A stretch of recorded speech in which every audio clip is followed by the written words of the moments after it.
E aí pessoal, beleza? Aqui é o Cauã, sejam bem-vindos à nossa terceira aula de meteorologia. E nessa aula a gente vai falar um pouco de temperatura e calor, como que o calor afeta o voo, como que se mede a temperatura e as transferências de calor e também diferenças de conceito entre temperatura e calor. Então vamos aqui iniciar a aula. Bom, primeiramente, a diferença entre temperatura e calor. Temperatura e calor não são a mesma coisa, por quê? Porque o calor ele vai sempre corresponder a movimento. Então, vai ser o movimento das moléculas. Tá vendo que aqui a molécula está agitada porque está calor e aqui as moléculas estão mais juntas porque está frio. Vai ser o que? A transferência de um corpo para outro. Ou seja, se eu estou quente e toco em uma pessoa que está fria, eu vou transferir calor para ela. Ou seja, a energia, as moléculas estão se movimentando do corpo mais quente para o mais frio, sempre em razão da diferença de temperatura. Por quê? Se eu tenho aqui um bloco que está a 80 graus e um bloco que está a 40, o calor do bloco de 80 graus vai passar para o bloco de 40. Por quê? Porque quando eles se encostam, o calor sempre vai da temperatura maior para a temperatura menor até que eles atinjam o equilíbrio. Ou seja, se esse transferir para esse aqui vai aumentar a temperatura, porque o calor está vindo, e esse vai diminuir a temperatura, porque o calor está saindo. Então, calor é movimento, a energia em movimento. E temperatura é uma grandeza, é a medição do calor ou de uma grandeza física. Ele é dado em Celsius, Fahrenheit, é a temperatura atual, que é a grandeza física para medir o grau de agitação ou energia cinética. Por exemplo, a gente vai medir o grau de agitação dessas moléculas aqui e vai dar 80. A gente mede o grau de agitação dessas e dá 40. Quanto mais agitadas as moléculas, sempre vai estar mais quente, sempre a temperatura vai estar maior. Por isso que aqui está 80 graus e elas estão mais agitadas. Aqui elas vão estar mais compactas porque está frio. Então, calor, energia em movimento, temperatura, grandeza física. Agora, medição de temperatura. Quais são as escalas de temperatura? São graus Celsius, graus Fahrenheit, que é usado bastante nos Estados Unidos, e Kelvin, que é uma medida científica que a gente não vai usar muito na aviação, é só por tom de informação. No Brasil adota-se o Celsius, e também aqui essa é a conversão das escalas de tempo, o tempo de congelamento de cada uma e o tempo de ebulição. Isso é só uma informação adicional, vai ser difícil usar assim no mundo da aviação, essa parte aqui de tempo de ebulição. É mais congelamento, que nos graus Celsius o... se congela em 0 graus, por exemplo, a água vai se congelar a 0 graus, em Fahrenheit vai congelar a 32 e a Kelvin 273. E a conversão das escalas de temperatura pode ser usada a partir da fórmula, que é essas duas fórmulas aqui, e a partir do computador de voo, que é tipo um instrumento usado para cálculo, para descobrir conversões, tempo, velocidade, que a gente vai abordar no módulo de navegação, do curso de navegação. Mas está vendo aqui que embaixo dessa escala dá para ver os graus Fahrenheit aqui e os Celsius aqui. Então é só pegar, por exemplo, 0 graus é igual a 30 e poucos Fahrenheit. É só fazer essa conversão. Ou dá para usar essa fórmula aqui, como vocês quiserem. Bom, propagação de calor. Agora tem vários tipos de propagação de calor e como que o calor se propaga na atmosfera. O primeiro deles é a radiação. Todos os corpos vão transmitir um calor através de uma radiação eletromagnética e o maior exemplo disso é o Sol. Como que a Terra é aquecida? O Sol vai mandar ondas de radiação em direção à Terra que vai bater na superfície terrestre, ela vai absorver parte dessa radiação e com isso vai gerar o calor na Terra. Mas outra parte da radiação vai também sair. Por quê? Se toda a radiação que vem do Sol ficasse na Terra, ia ser muito, muito quente e não ia dar para viver. É onde fala aqui. Grande parte da temperatura é determinada pela quantidade de radiação recebida pelo Sol. Parte da radiação, 55%, é refletida de volta para o espaço, que é essa aqui, e a parte restante, que é os 45%, é absorvida na Terra. Então, 45% da radiação do Sol vai ser absorvida e 55% vai ser refletida de volta. E também nessa imagem a gente tem a radiação, que é o quê? O fogo aquecendo a panela. Tá vendo que o fogo não está em contato direto com a panela? mas ele vai aquecer por radiação, ou seja, a onda eletromagnética vai entrar em contato com a parte do fundo da panela, mesmo não sendo direta. Tá vendo que não está encostando o fogo?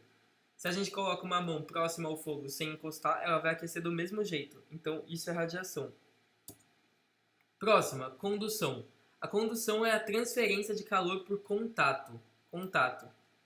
Tá vendo que a condução está presente aqui na pegada da panela? Por quê? Quando uma panela está sendo aquecida e eu vou pegar no cabo dela aqui, ela vai aquecer por condução. Por quê? Aqui está quente, ou seja, o calor vai se transferir automaticamente para cá.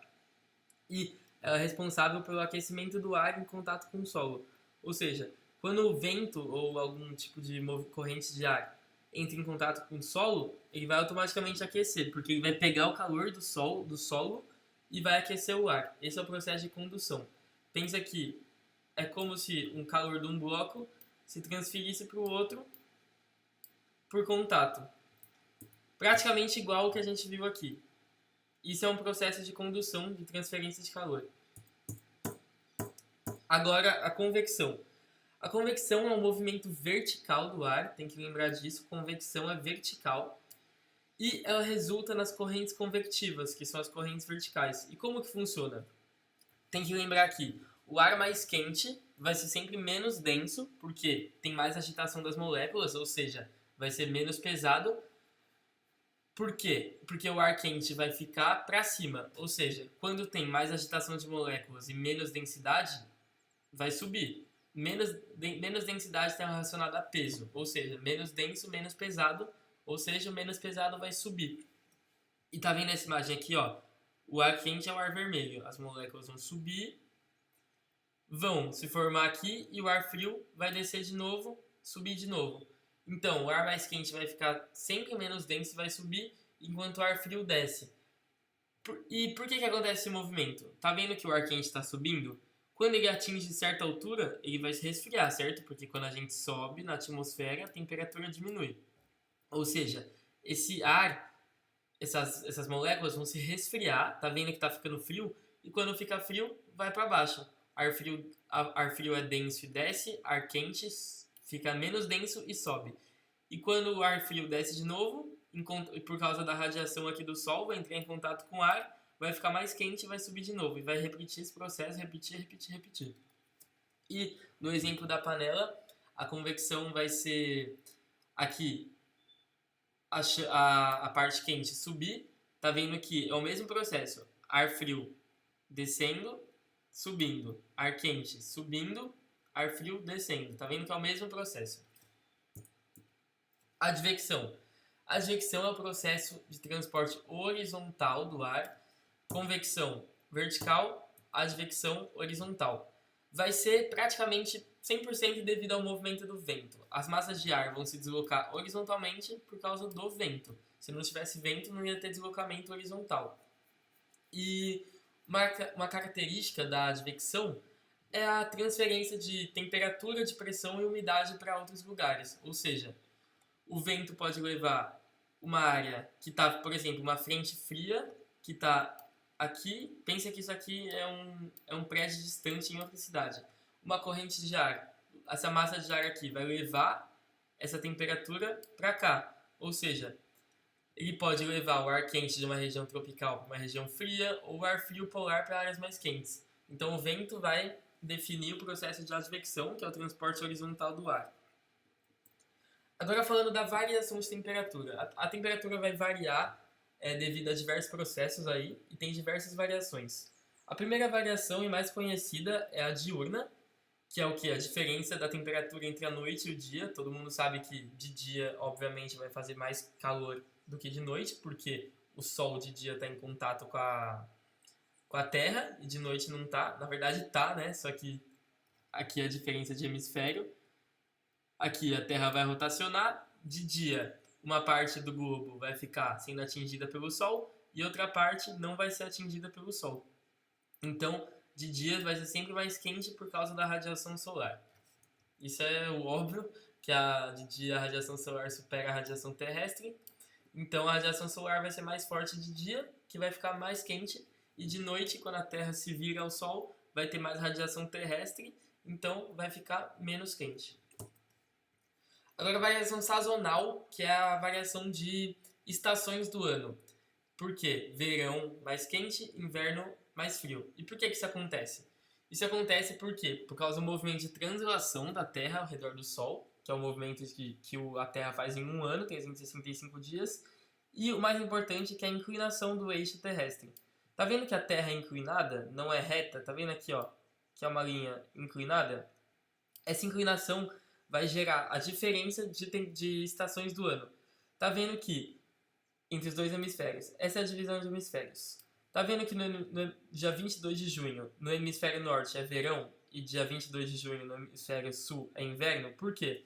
Porque no hemisfério norte, tá vendo que a maior parte do hemisfério norte está em direção ao sol e tá vendo que o hemisfério sul tá mais escondido do sol? Então, por que o hemisfério norte está mais à tona do sol? Tá vendo que a radiação solar consegue chegar mais fácil no hemisfério norte?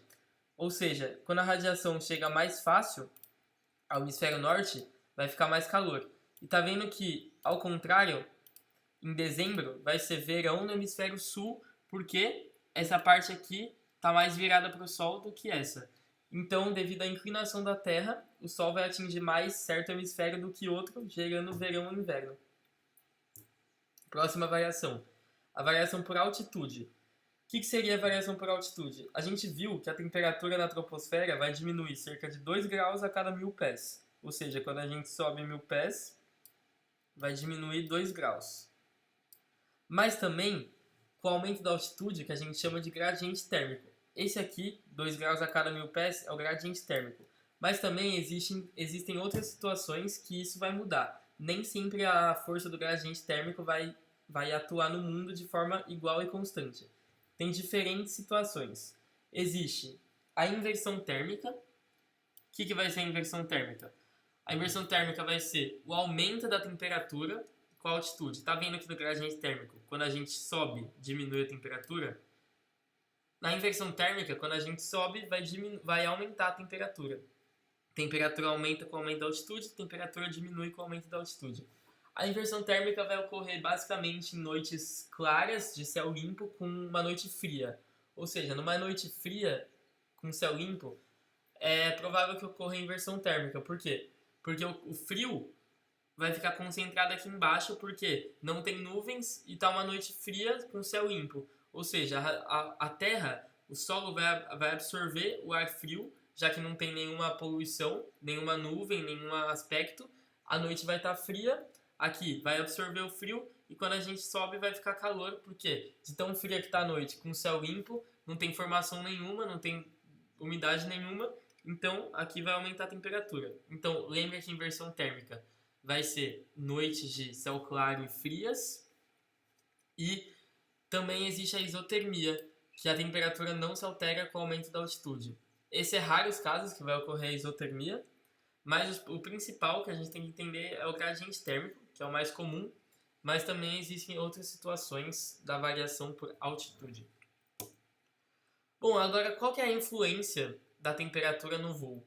A temperatura vai influenciar no nosso voo porque ela vai afetar a densidade do ar. E a densidade do ar é o que determina quanta sustentação, empuxo e potência o avião pode produzir.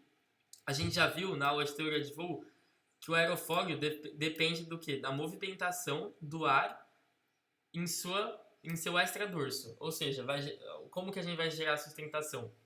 O ar vai passar pelo aerofólio e vai produzir uma força para cima, que é a sustentação. Mas quanto menos ar, menos eu tenho essa força de sustentação. E a temperatura vai influenciar essa força. Por quê? Quando está calor, vai ter uma menor densidade. Então, dias frios são mais propícios para voos do que dias quentes. Por quê? Porque quanto mais temperatura, menos densidade. Menos densidade, menos oxigênio. Menos oxigênio, menos moléculas passando no nosso aerofólio, na asa, ou seja, menos sustentação.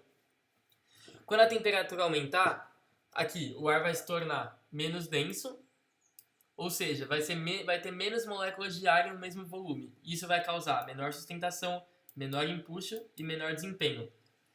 Nessa tabela a gente consegue enxergar bem isso. Isso é uma tabela de performance de decolagem de um avião. Esses valores são fictícios, mas são necessários para a gente entender por que a temperatura influencia no voo. Aqui, quando eu tenho 10 graus de temperatura, eu tenho somente 1.000 metros de distância de decolagem. Ou seja, se tiver 10 graus, eu só tenho que usar 1.000 metros de pista para poder decolar. Mas quando a temperatura sobe para 20 graus, eu já tenho que usar 2.000 metros. Quando sobe para 40 graus, eu tenho que usar 4.000 metros.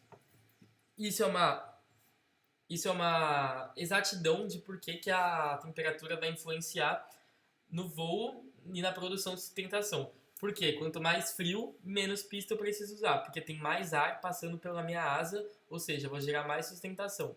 Mas quando fica mais calor, eu vou gerar menos sustentação, porque tem menos ar disponível na atmosfera. Na atmosfera não, na verdade, no lugar que o avião está decolando. Por exemplo, se eu decolo do Rio de Janeiro, que é normalmente sempre calor, e do norte do Canadá, que vai ser sempre frio, eu vou ter mais distância de decolagem no Rio de Janeiro do que no Canadá, porque no Rio de Janeiro faz mais calor do que no Canadá. Então, minha performance vai ser bem melhor em dias frios. Bom, espero que tenham entendido. A próxima aula vai falar de pressão atmosférica. Espero que tenham gostado da aula, entendido por que a temperatura e o calor vão afetar o voo.